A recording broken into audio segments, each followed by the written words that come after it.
Hello. I want to point out a few features of one of the library's databases, Biography and Genealogy Master Index. This is an index to millions of biographical sketches in reference books and other sources.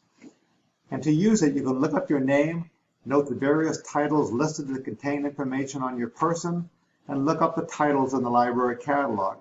We probably won't have all these titles because the index is hundreds and hundreds of referenced works, but we'll have some of them, and some of them may be online too, such as contemporary authors, the Dictionary of Literary Biography, and Gale Literary Sources. And this is an excellent place to begin biographical research on living and deceased persons from around the world. And to find it, you can click on, there's a number of ways you can find it. You can click on databases and just type BIO, and it pops right on up right over here. There you go. If you have a real common name for which there are likely going to be many different entries, for example, John Smith from Pocahontas days, you can use the advanced search to focus your search. For example, you can add birth dates, death dates, but most of the time, though, a basic search will be fine. And I'm going to look for information on Linda Nochlin, an art history historian who in 1971 wrote a pioneering essay for Art News on why there have been no great women artists. So you just type her name.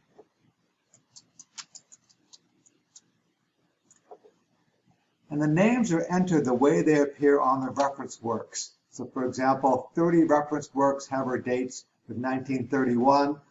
2 just have her name with no dates.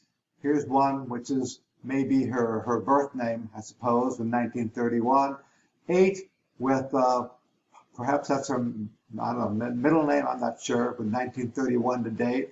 Another last name, and with no dates. And here's another one with 1931 to date. So that's the way they appear on the reference work. So there's no real controlled vocabulary. But you just click on these, and what I like about this is that you'll find works that you would not find simply by browsing in the art history area of the reference collection. For example, American Women Historians is in the E's, which is in the history section. Okay. Here's a book called Feminists Who Changed America. That's a book we have in the HQs, which is Women and Feminism, and the HQs in the reference collection.